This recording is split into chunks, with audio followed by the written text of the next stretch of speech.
धनंजय मुंडेंचं मंत्रिपद काढून घ्या, प्रकाश सोळंकेंची मागणी. सुरेश धसांकडूनही हल्लाबोल.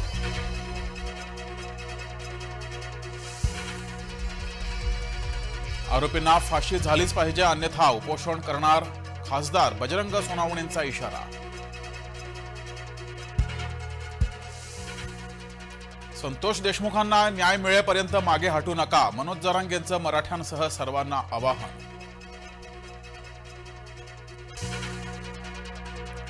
सुरेश धस यांनी जाहीर माफी मागावी, अभिनेत्री प्राजक्ता माळीची मागणी.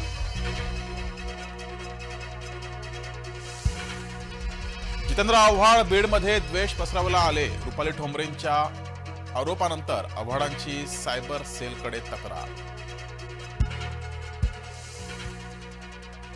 तिसरी ही मुलगी, पतीनं पत्नीला जिवंत पेटवलं, परभणीतल्या घटनेनं संताप, उपचारादरम्यान महिलेचा मृत्यू.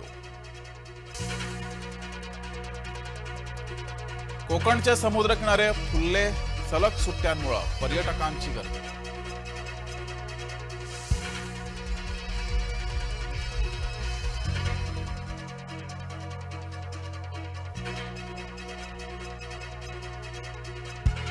संत तुकाराम महाराज वैकुंठ गमन 375वा सोहळा, सोहळ्यानिमित्त भव्य अखंड हरिनाम सप्ताह.